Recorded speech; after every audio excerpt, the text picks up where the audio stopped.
Salut à tous et bienvenue sur Avis Super Express. L'objectif est de tout vous dire sur la montre Honor GS Pro en seulement 3 minutes. J'attends vos retours directement dans les commentaires pour me dire si j'ai réussi mon pari. La Honor GS Pro a un style bien à elle est costaud, elle pèse 45 grammes, un peu plus d'1 cm d'épaisseur.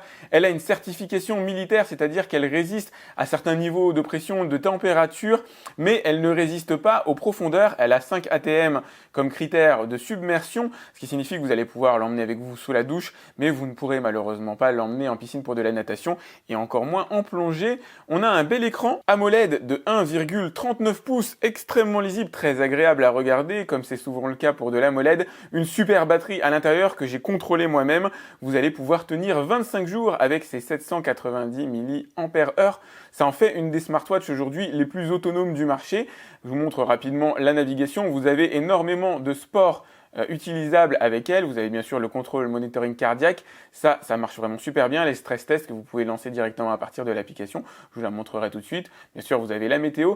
Vous allez pouvoir lancer des musiques directement avec la montre et surtout connecter vos écouteurs directement à la montre, recevoir vos appels téléphoniques, etc. La liste des sports programmés par cette montre est juste énorme et vous pouvez même rajouter vous-même vos propres défis avec le petit plus que vous avez ici. La montre s'interface sous iOS ou Android en Bluetooth 5 ou des versions antérieures, des versions supérieures. Vous avez ici le récapitulatif de votre activité sportive, que ce soit quotidienne, hebdomadaire, mensuelle. Tout ça, c'est très classique. Vous voyez, j'ai bien utilisé la montre tout ce temps-là. Vous avez le récapitulatif aussi de vos exercices. Là, j'ai effectué une course et voici toutes les données que vous allez trouver directement dessus. La durée, l'énergie, calories, etc., vitesse moyenne, cadence, nombre de pas, rythme cardiaque. Vous avez bien sûr les graphiques ad hoc associés et surtout, les données sont fiables. C'est ça l'essentiel. Son principal défaut, c'est son prix. C'est une montre qui est quand même assez chère et qui n'a pas énormément de caractère distinctif par rapport à la concurrence. Je vous ai mis le tarif directement dans la description comme d'habitude. Si pour vous la certification militaire n'est pas fondamentale, personnellement je partirais plutôt sur une Huawei GT2 qui concentre à peu près les mêmes fonctionnalités, la même qualité, pas forcément la même autonomie j'avoue,